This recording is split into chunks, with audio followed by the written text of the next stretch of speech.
Hi, I'm really sorry, but I'm really upset. I'm really You don't need to be annoyed. sorry that you're upset. You're allowed to be whatever you are. Yeah. Do you know something? I just want to say something, and I am the most kindest person you could ever find. Yeah, but I am enraged. I was born in this country. I am British. This is my country. Yeah? I am Muslim. I am brown, and I am proud, and I cannot believe that people are trying to justify this disgusting behaviour with, oh, well, you know what, this and that. What is going on with our people? What is going on with our nation? Where are our morals left? For God's sake, I'm Muslim, yeah? My son is... I don't wear a headscarf, but you know we're Muslim by looking at us because we ain't got blonde hair, blue eyes. Sorry, everyone. But we're human beings. We pay our taxes. I'm a special needs teacher. I have a severely autistic son that's supposed to be going and getting a blood test done today. But because we're Muslim, we need to stay indoors. Tell me about that, though. We know Seriously. it's going to happen. Really? I've had enough.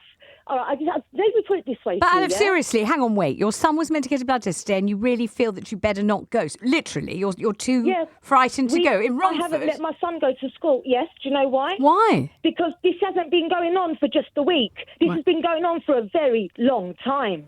So what sort of thing have you experienced in the Romford area that makes you feel you can't go get a blood test? I'll give you a prime example. Please, yeah. My great-granddad was in the in the army, British Army. My father was working for the Ministry of Defence. I am working as a special needs teacher. So do you get the pattern here, yeah? We're all serving our people, this country, because this is our country. We're English, yeah? We're British. I don't care what anyone says to us. Now, I never, ever got racism when I was growing up. But my children have had racism in Romford. My grandson has had racism and he's only 6 months old. In the street or where? How? Okay, one time, my daughter, she was in secondary school. She was 12 years old. One of the kids come up to her and said to her... Don't say anything on the radio that we can't say. No, I'm not going to say anything racist. Don't worry, I'm a special needs teacher. I know all about it. I'm just so angry, my love. Don't worry. I'm not going to swear. Good.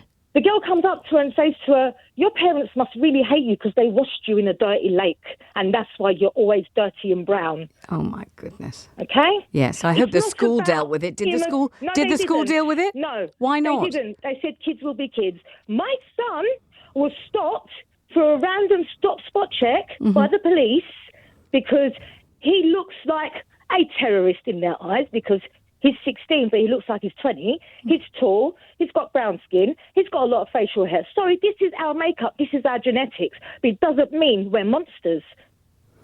Secondly... So hang on just 1 second, Alev, because I'm going to have to stop to go to the news headlines any minute. And I really don't want to because I would really like to talk to you much more about this. Do you see, when you look at the rioting and the rioters, all of it, or, you know, kind of in conjunction with all the different places in the country, all the different attacks on a library, a food bank, a hotel, whatever it is, do you see pure and simple racism, bigotry and hatred, or do you see thuggery, criminality, people who wish to influence other people? What do you see? Right, this is what I see. I see an organisation that is trying to stir hatred and anger in the country because at the moment... Well, hang on, wait, which organisation? Who do you mean? Who? I'm not going to say any names because there's too many of them. Whoever doesn't want immigration and whoever thinks that all Muslims are terrorists, those kind of mentality people. You can't put them in one basket. You can't say they're this group or they're that group. It's about that individual. It's about the lack of education they've had, the upbringing they've had. What did you think might happen if you took your son for the blood test that he needed today in Romford? Okay, I'll tell you what would happen. What would happen? Because our NHS is already crumbling, and because these very immature, uneducated people have done this, my son is severely autistic. Right. So I will have to take my son to Queen's Hospital.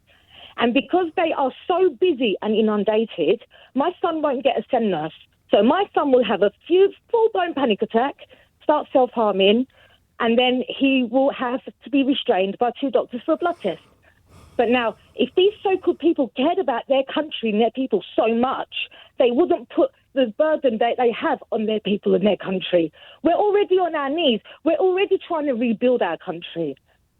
So It's anyone absolutely devastating call. And I don't know if you heard, Alev, I don't know if you heard me yesterday. I was in Carol Vorderman's slot yesterday, and a Muslim caller, talked about the sheer number of his grandpa's grandchildren in this country who are doctors, nurses, pharmacists, and he talked about the number of patients that and dentists as well, that his family have looked after and served. It's a very similar call and a very similar kernel of content to the call from you, and I'm devastated that you are so distressed today and devastated that your son hasn't had the blood test that he needs.